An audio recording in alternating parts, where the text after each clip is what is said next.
Friends, நீங்கள் அன்றைக்கி 2 நாள் ஆகிட்டுது. நான் திருப்ப வீடியோ போடுறதுக்கு 2 நாள் கப் ஆகிட்டுது. அதுக்கு நான் ஃபஸ்ட்டு சாரி கேட்டுக்கிறேன். அப்புறம் இன்றைக்கி நம்ம பார்க்க போகிறது ஒரு கோஸ்ட் ஸ்டோரி தான்.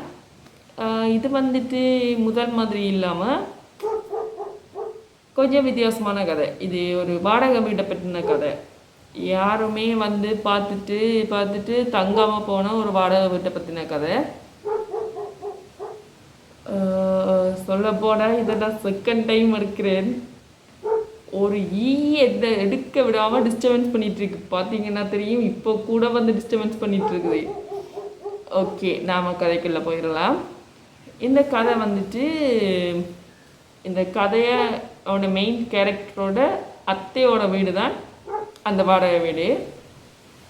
இந்த கதையோட மெயினான கேரக்டரோட பேர் சத்யா. அந்த அத்தையோட பேர் நிஷா.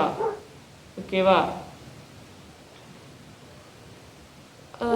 இந்த வீடு எப்படின்னா, சத்யாவோட வீடு ரோட் சைடு இருக்குது. சத்யாவோட வீட்டுக்கு பின்னுக்கு அத்தையோட வீடு இருக்குது. சத்யாவோட வீட்டு அந்த ரோட் சைட்டோட ஒரு ஒழுங்காக போகுது. அந்த ஒழுங்குக்குள்ளால் போனால் தான் அத்தையோட வீட்டுக்கு போக முடியும். சரியா? அந்த மாதிரி ஒரு செட்டப்பில் தான் அவங்களோட வீடு இருக்குது. சரியா? ஸோ ரோட்டில் இருந்து போகிற யாருக்குமே அதுக்குள்ளே ஒரு வீடு இருக்குது அப்படின்றது தெரியாது. அதாவது நிஷாவோட வீடு ரோட்டில் இருந்து போகிற யாருக்குமே தெரியாது. ஏன் இதை நான் சொல்கிறேன்னா, இப்போ அவங்க வீடு வாடகைக்கு இருக்குது அப்படின்னு போர்ட் வச்சா கூட அந்த போர்டை பார்க்குறதுக்கு என்னென்ன சொல்கிறது, இப்போ போட் தெரிஞ்சால் தானே யாராவது வீடு கேட்பாங்க. ஆனால் போட் தெரியாது. ஏன்? அவங்களோட வீடு உள்ளுக்குள்ளே தள்ளி இருக்குது. ஸோ போட் தெரியாத அந்த ஒரு ரீசன்னால சத்யாவோட வீட்டில் தான் போர்டை வச்சுருக்காங்க. சத்யாவோட வீட்டில் போர்டை வச்சதுனால இப்போ வீடு கேட்க வர்றவங்க எல்லாம் சத்யாவோட வீடு அப்படின்னு நினச்சிட்டு சாவி கேட்பாங்க. அப்புறமா அவங்களுக்கு விளக்கம் சொல்லி சத்யாவோட அம்மா சாவியை கொடுத்து அப்படியே போர்டில் இருக்கிற நம்பரை கான்டாக்ட் பண்ணி கதைக்க சொல்லிவிட்டு அவங்க வந்துடுவாங்க. சரியா? அப்புறமா அவங்க வீடை பார்த்துட்டு தங்குறது தங்காது அவங்களோட இஷ்டம் தானே. ஸோ நாம் இப்போ கதைக்குள்ளே போகலாம். ஃபஸ்ட்டு வாடகை போட்டு ஒரு கொஞ்ச நாளைக்கு அப்புறமா ஒரு ஃபேமிலி வருது. சாவியை வாங்கிட்டு போகிறாங்க வீட்டை பார்க்குறதுக்கு. சத்யாவோட அம்மா தான் சாவியை எடுத்து கொடுக்குறாங்க. சாவியை வாங்கிட்டு போயிடுறாங்க. போய் பார்த்துட்டு ஒரு கொஞ்ச நேரத்துலையே திரும்பி சாவியை கொடுத்துட்டாங்க. இப்போ சத்யாவோட அம்மா கேட்குறாங்க, இப்போ தானே வந்தீங்க, அதுக்குள்ளே எதுக்கு சாவியை தந்துட்டு போகிறீங்க அப்படின்ற மாதிரி கேட்கும்போது, இல்லை வீடு வாசல் சரியில்லை, ஸோ நாங்கள் இங்கே தங்க கிடையாது அப்படின்னு சொல்லிட்டு விட்டுட்டு போயிட்டாங்க. சத்யாவோட அம்மாவுக்கு எதுவுமே புரியலை. சரி, அவங்களுக்கு பிடிக்கல வீடு அப்படின்னு சொல்லிட்டு சாவியை வாங்கி வச்சுக்கிறாங்க. இப்படியே ஒரு கொஞ்சம் மாதத்துக்கு அப்புறமா ஒரு 3 பசங்க வர்றாங்க. அவங்க மேரி பண்ண கிடையாது. 3 பேருமே பேச்சுலர்ஸ்ன்றதுனால நான் சொல்ல மறந்துட்டேன், உங்கள் வீட்டுக்கு பின்னுக்கு ஒரு ஏரி இருக்குது. ஸோ லேக் வியூவோட இருக்கிறதுனால அந்த வீடு பசங்க தங்களுக்கு செட் ஆகும், ஜாலியாக ஃபன்னாக இருக்கலாம், அந்த மாதிரியான ஒரு தோட்டோட இவங்க இந்த வீட்டுக்கு தங்கலாம்னு வர்றாங்க. சாவியை வாங்கிட்டு போயிட்டு வீடெல்லாம் சுற்றி பார்த்துட்டு சத்யாவோட அம்மா கிட்ட சொல்கிறாங்க, எங்களுக்கு இந்த வீடு பிடிச்சிட்டுங்க, நாங்களே இங்கே தங்கிக்கிறோம் அப்படின்னு சொல்லி சத்யாவோட அத்தைக்கு காசையும் ட்ரான்ஸ்ஃபர் பண்ணிவிட்டு தங்க ஆரம்பிக்கிறாங்க. ஒரு 2 months இருக்கும். அதுக்கப்புறமா ஒரு நாள் 3 பேருமே சொல்லாமல் கொள்ளாமல் கிளம்பி போயிட்டாங்க. எந்த மாதிரி கிளம்பி போயிருக்காங்கன்னா, அவங்க கொண்டு வந்த எந்த ஒரு சாமானையுமே எடுக்கலை. இப்போது சரி, அவசரமாக கிளம்பி போகிறோம் அப்படின்னா கூட நம்ம ட்ரெஸ்ஸை கூட எடுக்காமல் போவோம். ஆனால் ட்ரெஸ்ஸை கூட எடுக்க கிடையாது, அப்படியே விட்டுட்டு போயிட்டாங்க. சத்யாவோட அம்மாவுக்கு எதுவுமே புரியலை, சத்யாவுக்குமே ஒன்றும் புரியலை.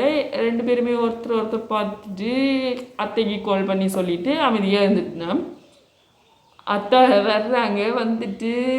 இவங்க எதையுமே க்ளீன் பண்ண கிடையாது, அப்படியே விட்டுட்டு போயிட்டாங்க. ஸோ அத்தை ஒரு ஆளை வச்சு அதுக்கப்புறமா க்ளீன் பண்ணிவிட்டு வீட்டை க்ளீன் பண்ணி மறுபடி சாவியை கொடுக்கும்போது சொல்லியிருக்காங்க, அட்வான்ஸை தவிர அவங்க 2 மாதமாக வாடகை வேறு தரலை, 2 மாதம் வாடகை வேறு பாக்கி இருக்குது. அந்த மாதிரி சொல்லும்போது சத்யா அண்ணே அம்மா சிரிக்கிறாங்க. சரி விடுங்க, இதுக்கப்புறமா எதுவும் பண்ண முடியாது அப்படின்னு சொல்லும்போது அதுவும் சரிதான்னு சொல்லிட்டு சத்யாவோட அத்தை கிளம்பிடுறாங்க. கிளம்பினதுக்கப்புறமா மறுபடியும் அந்த வீடு வந்துட்டு கோசமாக தான் இருக்குது, அங்கே யாருமே கிடையாது. இப்போது அதுக்கப்புறமா ஒரு ஃபேமிலி வருது, ஒரு 1 மந்த் கழிச்சு, அதாவது அந்த பசங்க போய் 1 மாதத்துக்கு அப்புறமா ஒரு ஃபேமிலி வருது. வரும்போது அவங்க கூட ஒரு பாட்டியும் வர்றாங்க. ஓகேவா? வந்து அவங்க எல்லாம் வீடை சுற்றி பார்க்கும்போது அந்த பாட்டி கையில் ருத்ராட்சம் வச்சுருந்துருப்பாங்க.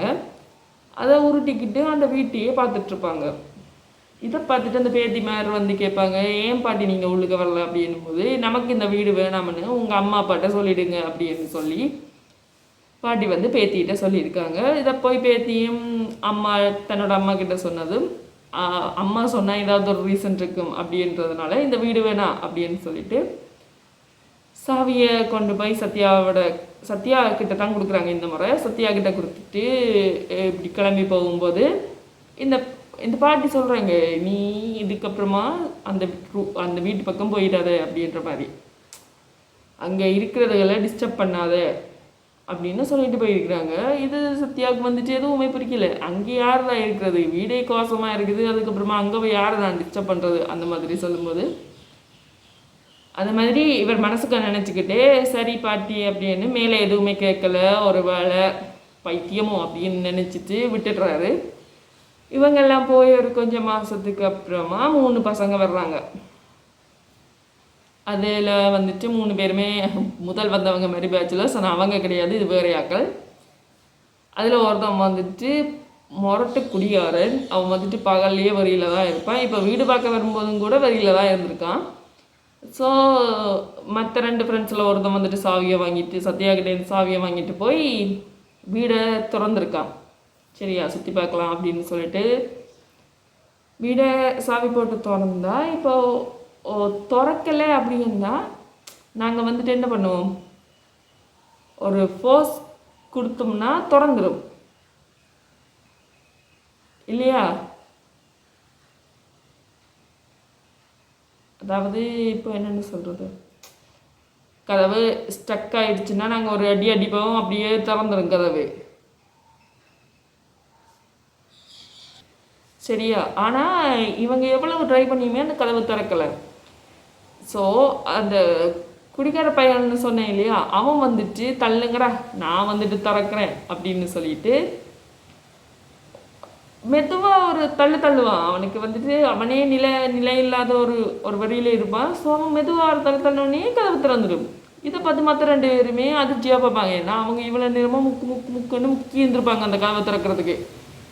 பட் திணறி திக்கி அவங்க என்னவோலாம் ஆகிட்டானுங்க அந்த கதவை திறக்கிறதுக்கு. பட் அவன் வந்துட்டு ஒரு மெல்லிசாக ஒரு தள்ளோன்னு கதவு திறந்துருதுன்றப்போ இவங்க 2 பேரும் ஒருத்தர் பார்த்துட்டு சரி ஏதோ கதவு திறந்தா சரி ஸ்டக் ஆகிட்டு போல அப்படின்னு சொல்லிட்டு வீட்டுக்குள்ளே போயிருக்கிறாங்க. இந்த குடிகாரனுமே வீட்டுக்குள்ளே போயிருக்கான். போகும்போது இவங்க 2 பேரும் ரூமை பார்த்துட்டு இருக்கும்போது அவன் நடுக்கோலில் நின்றுட்டு இருந்திருக்கான். நின்னவனுக்கு பின்னிக்கு இப்போ ஹோலில் அவன் இப்படி நிற்கிறான் அப்படின்னா பின்னுக்கு ஏதோ ஒன்று நிற்கிது. அது வந்துட்டு ஹோலில் இருக்கிற முன்னிக்கு இருக்கிற கபோர்ட் கண்ணாடியில் தெரியுது இவனுக்கு பின்னுக்கு ஏதோ நிற்கிது அப்படின்னு. அவ்வளவுதான். இதை பார்த்தவன் மற்ற 2 பேரையும் கூட்டிக்கிட்டு சாவியை கூட கொடுக்க கிடையாது, அலறி அடிச்சுட்டு ஓடிட்டாங்க 3 பேர். எந்த விளக்கமும் சொல்லலை. அவனை கூப்பிட்டு நாங்கள் போகிறோம் அப்படின்றத மட்டும் சொல்லிவிட்டு இவங்க பூட்டி சாவியையும் கையோட கொண்டுற கிடையாது, அப்படியே திறந்து விட்டுட்டே போயிட்டானுங்க. அதுக்கப்புறமா சத்யா வந்துட்டு இவங்களை திட்டிக்கிட்டே சத்யா வந்து அவன் தான் பூட்டி விட்டு சாவியை எடுத்துக்கிட்டு தன்னோட வீட்டுக்கு போயிருக்கான். சரியா? அப்போ கூட சத்யா யோசிக்கிறான், ஏன்டா இவனுகள் வந்தானுகள் 10 நிமிஷம் கூட ஆகலை, அதுக்கிடையில் அலறி அடிச்சுட்டு ஓரளவுக்கு இவனுங்களுக்கு என்ன நடந்த அந்த மாதிரி சத்யா யோசிச்சுட்டு இருக்கும்போது அம்மா சொல்கிறாங்க, அதெல்லாம் பெருசாக கண்டுக்காத, அவன் ஒரு குடிகாரன், எதையாவது பார்த்து பயந்துருப்பான் அந்த மாதிரி சொல்லும்போது அதுவும் சரிதான் அப்படின்னு சத்யா விட்டுறான். இப்படி போனதுக்கப்புறமா ஒரு பையன் வர்றான். இவங்க போய் 1 வீக் கழித்து ஒரு பையன் வர்றான். வந்துட்டு நல்லா அழகான பையன், ஆனால் சின்ன பையன். ஓகேவா? இப்போ வந்தவங்கள்லேயே வந்துட்டு வயசு குறைஞ்ச பையன்தான். ஸோ அவன் வந்துட்டு அண்ணா நாங்கள் ஒரு 4 பேர் தங்கணும். ஸோ நான் ஃபஸ்ட்டு வந்து இந்த வீட்டை பார்க்கலாம் அப்படின்னு வந்திருக்கேன்.